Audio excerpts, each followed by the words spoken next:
Hi everybody, Tim Hughes here. I'm the CEO and co-founder of DLA Ignite. I've got Tracie with me today, and Tracie and I are going to talk about emotional intelligence and the fact that we need to have it central in our business today.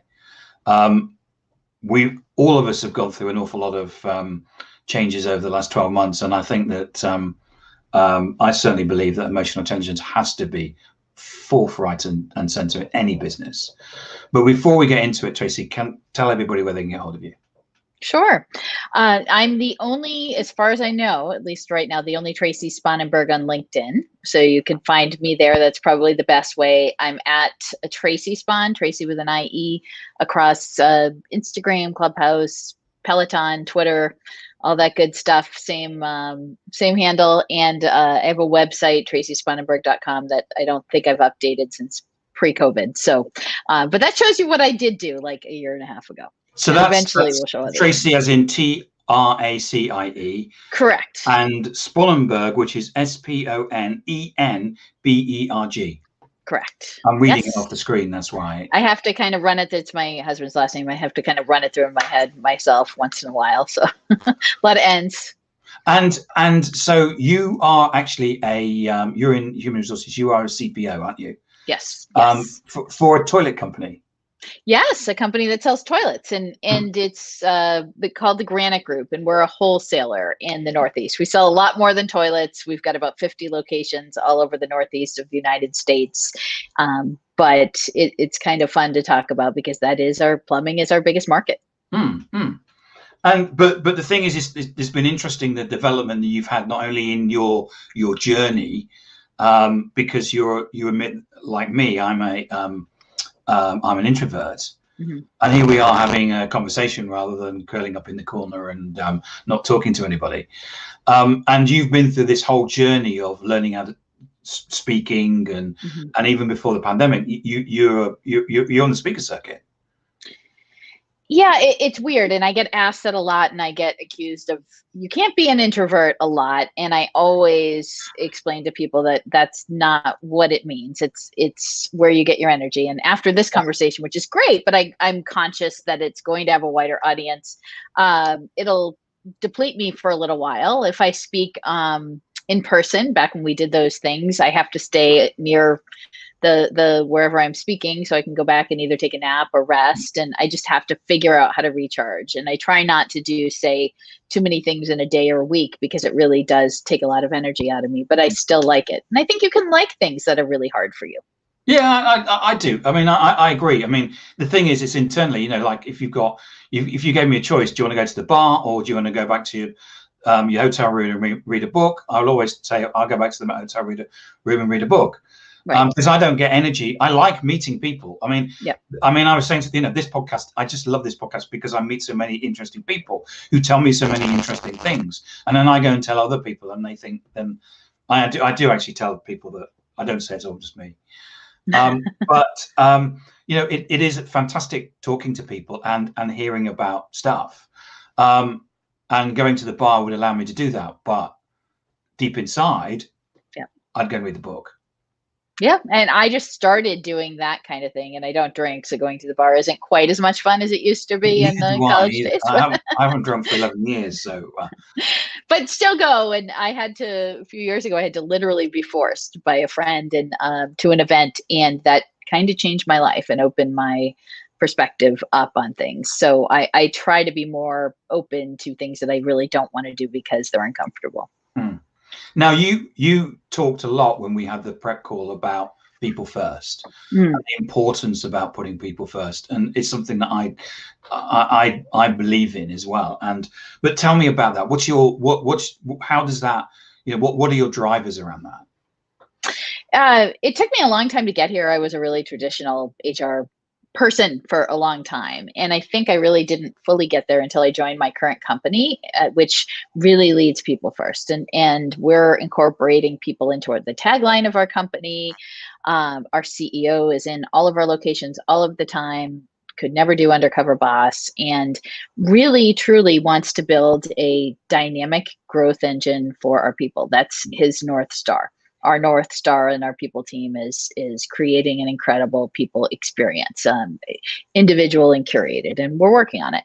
But that means putting people above everything else that you do, people above profits, people above, the business.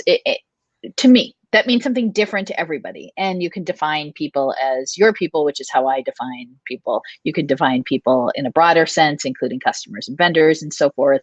And I think it makes sense to do that in different circumstances, but putting people first. And if you don't have people, you don't have a company. So why wouldn't you put people first? But it seems a lot harder for the more companies than not. It seems a lot harder to do. Yeah, I think there's a lot of kind of talk about it. I mean, I'm aware, we've been through some real hard times with the pandemic. And there's a lot of companies that before the pandemic were putting people first and then immediately laid everybody off. Sure. Yep. And it was like, oh, right, okay. So it was just words. It can be. And I know that anybody, when you said, oh, we're putting people first, there would be people that are watching this going, yeah, I've heard of that before. Yep. Yeah, it means how it shows up for us, how it showed up during the pandemic was we deployed our people team to divide up regions and essentially walk all of our people through anything difficult that they were feeling. We continue to pay. We paid for any time off that people took because they were sick outside of their paid time off bank. So you had kept your time off.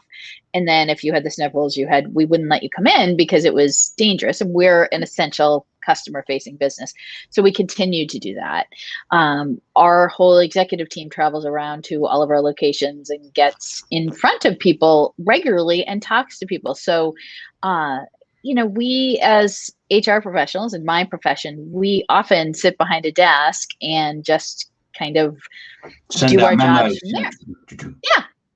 Yeah, which is sort of what it's been like for the last year. It's been a little different, and but you can't replace getting out and talking to people, and that's how you build trust. And you can't really get anything done without some sort of foundation of trust. So, it's easy to say, it's hard to describe, and it's even harder to do, but it's very important. So you told me that none of your team have a background in human resources. Right. Is that right? That's correct. Yeah. Right. That's correct. I just had somebody start as our talent acquisition manager. All of our hiring and sourcing and selecting is done in our local branches, and we're bringing that into the people team. So I had somebody start just a couple of days ago who has a deep background in recruiting, not in core HR, but no one else did. And we sort of grew our team, like a lot of companies, from people who had worked at the company. Somebody came from accounting, somebody else came from accounts payable, somebody came from every job in the company because her father started the company that we ended up acquiring a number of years ago. And so and somebody else was working on a farm and had an incredibly interesting background and a terrific attitude. And that's how we grew our team. And you can learn skills, but you can't teach interest and attitude and willingness to learn. Yeah.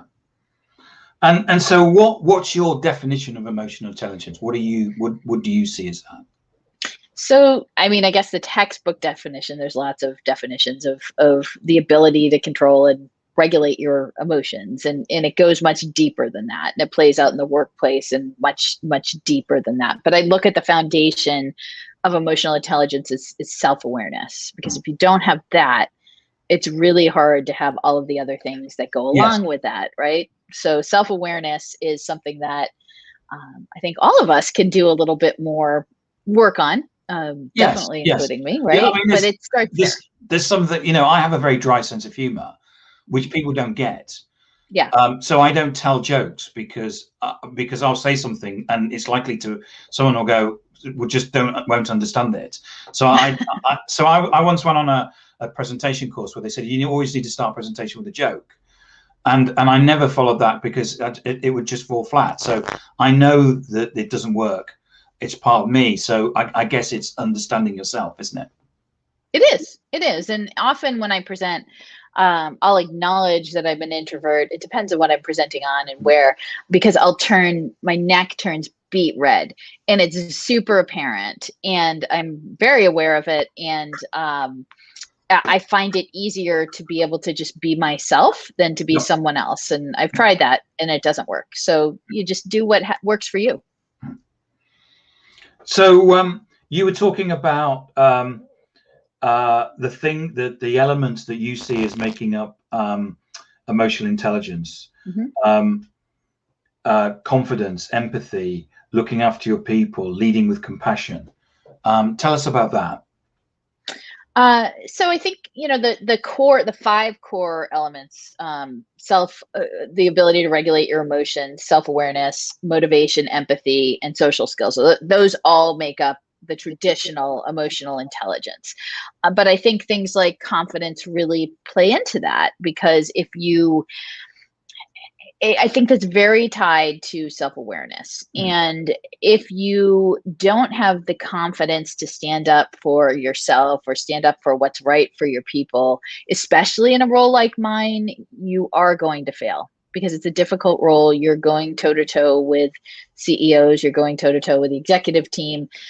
If you truly want to lead people first, sometimes that's a journey that you have to bring people along, and sometimes it's a difficult journey. So you have to be very confident in yourself and in what you bring to the table and in what you have to offer. If you don't believe in yourself, who's going to believe in you? Absolutely. So it has to start there.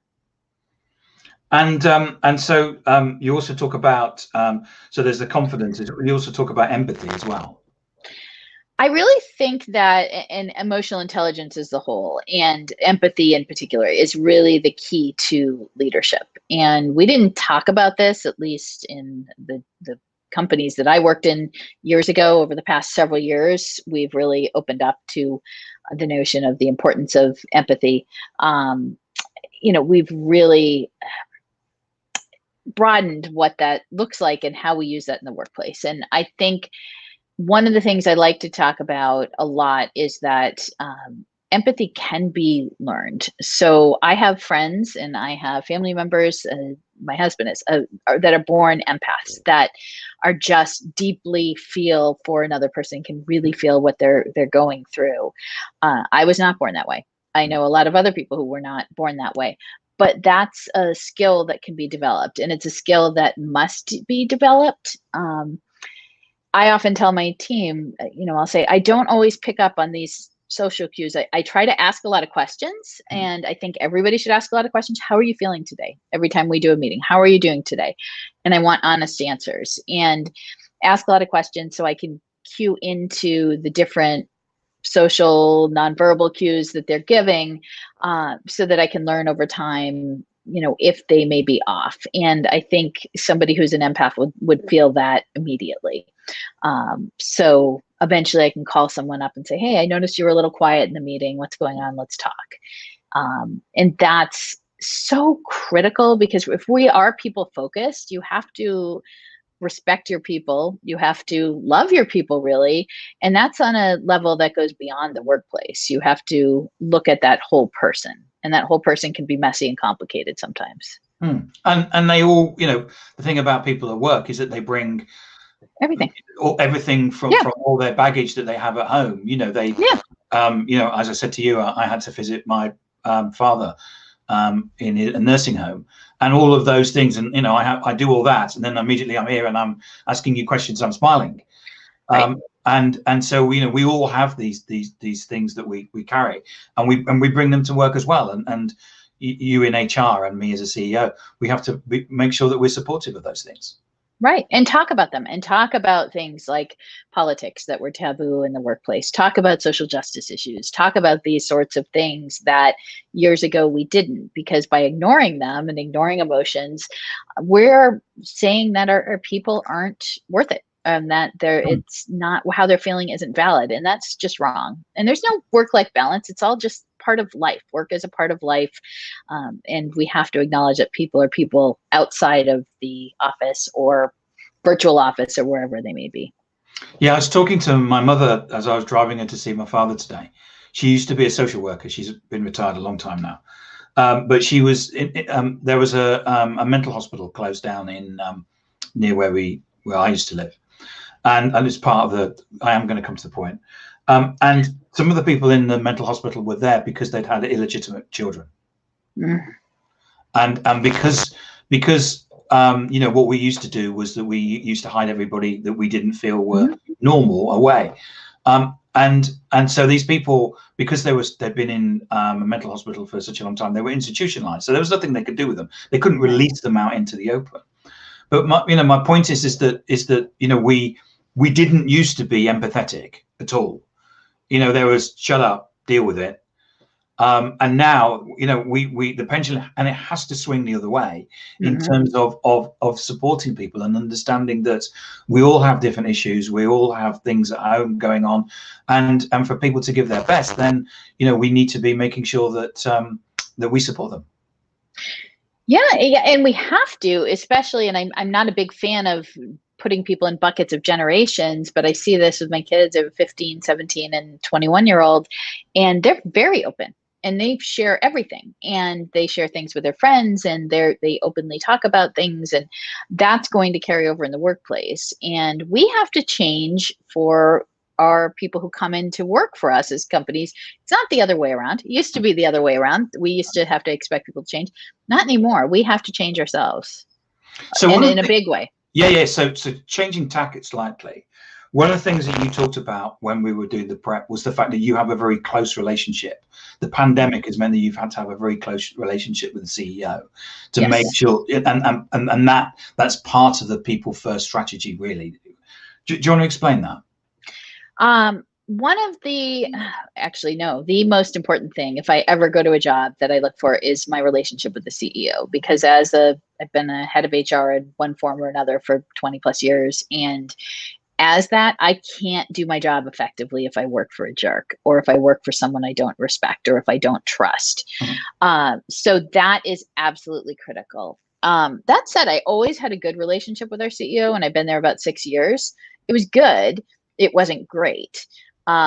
It got great over time. And that was just that trust and that getting to know each other that built over time. And that solidified during the pandemic, because we had to work hand in hand with a couple of others, but mostly us. And how do we get through this? And we were an essential business, so we never closed.